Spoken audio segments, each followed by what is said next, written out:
السلام علیکم، بسم اللہ الرحمن الرحیم۔ یہ میرے بہت ہی کسی پیارے بھائی کا سوال ہے کہ عالم، عارف اور عاشق میں کیا فرق ہے۔ عالم دیکھیں، نبی علیہ الصلوۃ والسلام کا فرمان پاک ہے، مشکوٰۃ شریف، علم کا بیان، کہ ابو ہریرہ رضی اللہ عنہ روایت فرماتے ہیں کہ مجھے نبی علیہ الصلوۃ والسلام سے علم کے 2 برتن نصیب ہوئے۔ ایک کو میں نے ظاہر کر دیا، لوگوں میں بیان کر دیا، اگر دوسرا ظاہر کروں تو لوگ میرا گلا کاٹ دیں گے۔ دوسری حدیث پاک حسن رضی اللہ عنہ سے روایت ہے، آپ فرماتے ہیں کہ رسول اللہ صلی اللہ علیہ وسلم نے فرمایا، علم 2 ہیں، ایک دلوں کا علم ہے جو نفع بخش علم ہے، دوسرا زبان پر ہے جو امت کے لیے حجت ہے۔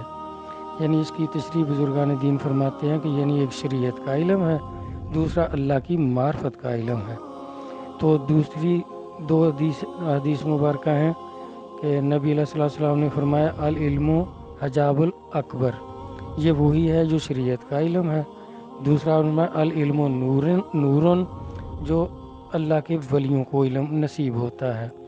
تو ظاہرہ شریعت کے جو عالم ہیں، یہ جس طرح فرقوں کے مولوی ہیں، اسی علم کے مولوی مولانا جلال الدین رومی رحمۃ اللہ علیہ تھے۔ تو جب وہ شمس تبریز قدس العزیز سے مرید ہوئے تو وہ کہہ رہے ہیں کہ وہ جو پہلے کتابی علم تھا، جو شریعت کا علم تھا، احادیث وغیرہ وہ پڑھاتے تھے، فقہ درس نظامی جو بھی وہ پڑھاتے تھے، وہ کہتے ہیں وہ کوئی علم نہیں تھا۔ جب شمس تبریز سے مرید ہوا ہوں تو وہ جو العلم نورن سرکار نے فرمایا وہ نصیب ہوا، یہ علم ہے۔ تو اس کا وہ فرمان ہے آپ کا کہ مولوی ہرگز نہ شد مولا روم، تا غلام شمس تبریز نہ شد۔ اب شمس تبریز جو تھے یہ عارف تھے، یعنی جن کو اللہ کی معرفت نصیب ہوتی ہے، سینوں کا علم نصیب ہوتا ہے، اور وہ جو علم نور نبی علیہ الصلوۃ والسلام فرما رہے ہیں وہ نصیب ہوتا ہے، اللہ کی معرفت کا علم نصیب ہوتا ہے، ان کو عارف کہتے ہیں۔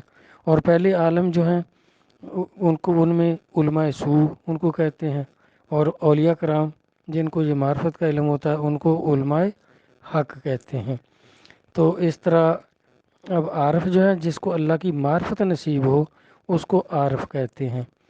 وہ جو عارف بزرگ ہیں جس کو اللہ کی معرفت کا علم ہے، وہ عالم بھی ہے، عارف بھی ہے، عاشق بھی ہے۔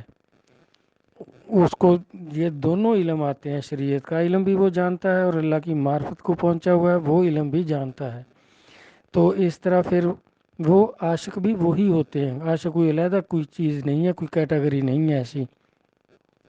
جس طرح علامہ صاحب فرماتے ہیں، بے خطر کود پڑا آتش نمرود میں عشق، عقل ہے محو تماشائے لبے بام ابھی۔ تو وہ جو نار نمرود میں کودے تھے وہ حضرت ابراہیم علیہ السلام تھے، وہ اللہ کے نبی تھے۔ بس وہ جن کو وہ نبیوں والا علم نصیب ہے، وہ آج ان کو ہم اولیاء کرام کہتے ہیں، اللہ کے ولی کہتے ہیں، عارف کہتے ہیں، وہی عاشق ہوتے ہیں۔ اور یہ جو علماء ہیں یہ عقل والے ہیں، جن کے علم کو حجاب الاکبر نبی علیہ الصلوۃ والسلام نے فرمایا ہے۔ تو یہ فرقوں کے مولوی، شریعت کے مولوی، ان کا وہ راستہ ہی نہیں ہوتا اور وہ اللہ کی معرفت کو نہیں پہنچتے۔ تو وہی جن کے بارے میں بلے شاہ صاحب فرماتے ہیں ان مولویوں کے بارے میں، جنہیں پڑھیا الفوں بے او کی جانے ہتھوں دے، جنہیں پڑھیا پاس پارا در در ہو گیا منگن ہارا، جنہیں پڑھیا پورا قرآن رب رکھے تا رہے ایمان۔ تو اس میں نے بھائی یہ مختصر عرض کر دیا ہے، کیونکہ یہاں ان گروپوں میں پابندی ہوتی ہے کہ 4 منٹ سے زیادہ نہ ہو، تو ابھی بھی 4.25 منٹ ہو گئے ہیں۔ تو باقی رہ گئے دوسرے عاشق، یہ عورت اور دولت کے عاشق ہوتے ہیں یا کسی اور چیز کے، اللہ کے علاوہ جو عاشق ہوتے ہیں، اللہ کی ذات کے عاشق نہیں، مرشد کے بھی عاشق نہیں، رسول اللہ صلی اللہ علیہ وسلم کے بھی عاشق نہیں، عورت اور دولت کے عاشق ہوتے ہیں۔ تو ان کے بارے میں وہ دانشور فرماتے ہیں، کہتے ہیں جس کو عشق خلل ہے دماغ کا۔ والسلام، اللہ حافظ۔